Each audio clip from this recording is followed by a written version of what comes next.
एक कक्ष में 600 बच्चियों को बैठा के अगर डिसिप्लिन की बात करेगा तो ये बिल्कुल भी उचित नहीं है, संभव ही नहीं। हार्डली इस कमरे के अकॉर्डिंग 190 से 120 बच्चे बैठ सकते हैं। 90 से 660 मतलब नामांकन है, 240 प्रेजेंट है। ये तो संभव ही नहीं कि कोई क्लास ले पाएंगे। ठीक है, आप निश्चित रहिए, हम लोग इस विषय में बहुत जल्द आगे बढ़ते हैं और आपकी जो असुविधा है उसके लिए खेद है, लेकिन हम लोग उस दिशा में आगे बढ़ेंगे, काम कर रहे हैं।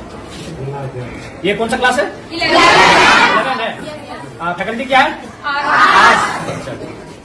पढ़ाई लिखाई ठीक से कर रहे हैं ना? देखिए, मन लगा के पढ़िएगा ना, क्योंकि हम लोग जो है मिडिल क्लास फैमिली से आते हैं। भले आपके प्रिंसिपल आपके साथ खड़े हैं, आपके एमएलए भी आपके साथ खड़े हैं, लेकिन हम लोग मिडिल क्लास फैमिली से आते हैं और हमारी पूंजी शिक्षा ही है। हमारे मम्मी पापा के पास उतने पैसे नहीं है कि अगर हम शिक्षा में अच्छा नहीं करेंगे तो हम कोई बढ़िया व्यापार को आगे बढ़ा सकते हैं, हम बड़े शहरों में जाके अपने आप को स्थापित कर सकते हैं। हमारी पूंजी ही हमारा एजुकेशन है। हम जितना बेहतर से यहाँ से निखर के जाएंगे उतना हम अपने आप को स्टेब्लिश करेंगे। इसलिए आप लोग किसी भी प्रकार का कोई कॉम्प्रोमाइज नहीं कीजिएगा।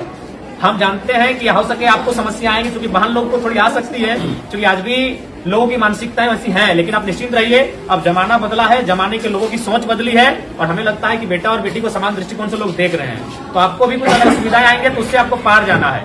और कभी शिकायत और समस्या को लेकर अपनी पढ़ाई से कम्प्रोमाइज मत कीजिएगा, इस चीज से कम्प्रोमाइज मत कीजिएगा।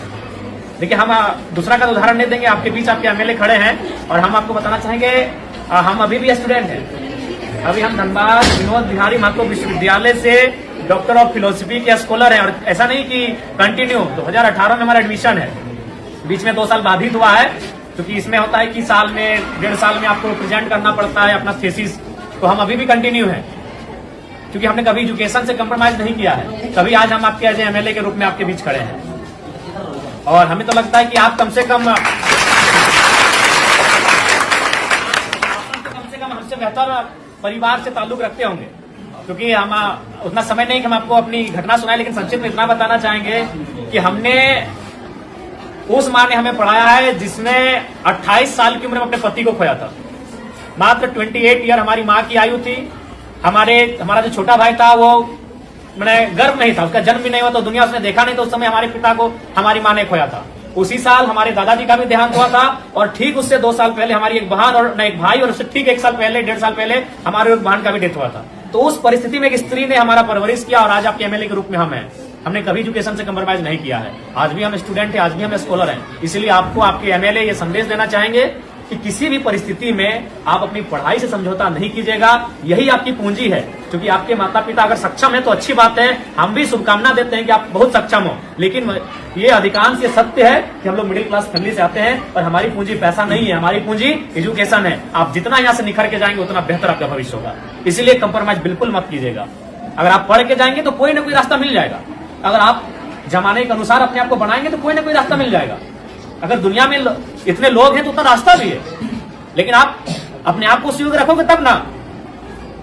इसलिए आपको हमारी शुभकामनाएं हैं, आप लोग बेहतर करें और जो भी आपकी समस्या है उनको हम जानने के लिए आपके बीच आए हैं। आपके तमाम शिक्षक प्रिंसिपल महोदय सब हमारे साथ हम लोग विजिट कर रहे हैं और जो भी समस्याएं छनकर आएगी उनको लेकर हम लोग काम करेंगे। ठीक है, तो हम ठीक है, पढ़ना चाहिए। सबसे पहले हमारी बात को आप लोग सुनिए। आप 10 में है ना? देखिए, 10 में अगर आप है तो अभी ये महीना है दिसंबर का, आपके पास काफी कम समय है। इसलिए आपसे हम यही संदेश मेरा रहेगा कि आपको अभी यहाँ से पूरा अलर्ट रहना है। इसलिए बाबू साहब फिर अभी जनवरी आएगा, आप कुछ दिन पिकनिक में चला जाएगा, फिर मकर संक्रांति आएगा, फिर सरस्वती पूजा आएगा। तो हमारे पास अगर देखा जाए तो काफी कम समय है और आप अभी उस मुकाम में हैं जहां अपने आप को बढ़ाएंगे। इसलिए यहाँ से आप एक भी दिन बाद के बाद ढील मत कीजिएगा। और एक बात, आप जो अभी तक पढ़ाई हुआ है, जैसी बात है, सर लोग मेहनत की है, आप लोग पढ़े हैं, बहुत सारी चीजों को आप जाने हैं, उसको आप प्रैक्टिस कीजिएगा, रिवाइज कीजिएगा। जो चीजें अगर चूंकि अभी 10 में क्या है कि 10 के जो क्योंकि इसके बाद जब आप कॉलेज जाएंगे तो वहाँ एक्सपीरियंस दिखेगा, लेकिन अभी आप ज्यादातर रट के याद करते हैं, कोई भी चीजें आपको रटते हैं, 4 बार 5 बार रटते हैं, तो उसके बाद भी अगर मान के चले आपसे भूल होता है तो उसको आप हाथ से प्रैक्टिस कीजिएगा, क्योंकि आप जितना पढ़ के रट के याद करोगे उससे ज्यादा आप हाथ से अगर लिखोगे ना 3 बार 4 बार तो उसको आप याद हो जाएगा।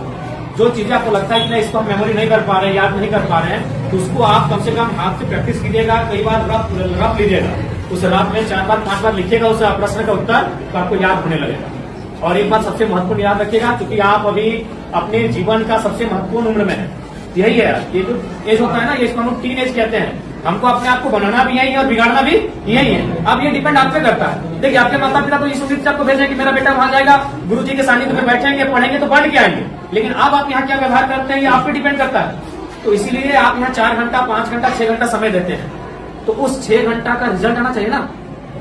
मान के सपोज दैट अगर किसी भाई को अगर पढ़ने में मन नहीं लग रहा है, तो मान के चलो वो 6 घंटा अगर सिर्फ वो ग्राउंड में दौड़ेगा तो इस राज्य के नंबर 1 धावक बनेगा कि नहीं।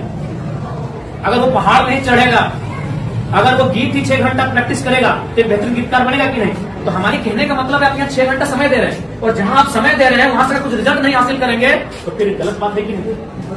तो इसलिए आप यहाँ 6 घंटा समय दे रहे हैं, अपना 5 घंटा आप समय दे रहे हैं, तो इसलिए यहाँ से आपको परिणाम हासिल करके जाना है, यहाँ से आपको रिजल्ट लेके जाना है। इस बात को आपको ध्यान में रखना है, ठीक है। बाकी आपको जहां असुविधा होगी, आपके शिक्षक आपके प्रिंसिपल तो साथ में ही, आपके विधानसभा के आपके एमएलए हम भी आपके साथ हैं, जहां हमारी आपको जरूरत पड़ेगी आप हमें बेहतर याद कीजिएगा, ठीक है। आज चूंकि समय का अभाव है, 1 घंटे हम आपको ले लेते हैं, लेकिन समय का अभाव है। जैसे बच्चा का गाने का दिमाग में इतनी हो गया है, काफी जैसे हम लोग भेजे हैं सर, एक वाला अनाथ बच्चा मिलता है, हाँ तो जो साधारण बच्चा हम लोग भेजे जिला के लिए सामाजिक सुरक्षा, हाँ पैसा महीना मिलता है, ठीक है। 8 या 10 आदमी भेजे, ठीक, इसको हमको संज्ञान में रखिएगा, क्योंकि उनको मालूम है कि हम खेती में मन नहीं लगाएंगे तो फसल नहीं होगा, फसल नहीं होगा तो परिवार का अनाज नहीं होगा। किसी को मन नहीं लगता, जब धान काटने के लिए जाते हैं पूछेगा मन लगता है, मन लगता है सिनेमा देखने में, मन लगता है मेला घूमने में, मन लगता है शॉपिंग करने में। काम में मन नहीं लगता है, वहां लगाना पड़ता है, क्योंकि वही काम आपका पहचान है, वही काम आपका कर्म है, तो मन वहां लगाना पड़ता है। अभी आपका कर्म है आपका शिक्षा अर्जन करना, ये आपका कर्म है, इसलिए आपको मन लगाना है। और लगता है तो अच्छी बात है, अगर लगता है तो अच्छी बात है, और नहीं लगता है तो लगाना पड़ेगा। और बाकी आपकी समस्याओं से हम लोग अवगत हो रहे हैं, काफी समस्याएं हैं आपके विद्यालय में, और आपकी समस्याओं का निराकरण के लिए हम लोग हमेशा प्रयासरत रहेंगे। और आप लोग बढ़िया से बढ़िया आगे पढ़िए, हमारी शुभकामनाएं हैं। अगर कुछ समस्याएं होंगी आप सीधा हमसे संपर्क कीजिएगा, और बेहतर अपनी बात को रखिएगा, डर भय मत कीजिएगा कि हम आपके एमएलए हैं, हम आपके एक सहयोगी के रूप में आपको दिशा पथ प्रदर्शक के रूप में आए हैं, आप बेहतर हमें याद कीजिएगा, ठीक है। और एकदम मन ध्यान लगा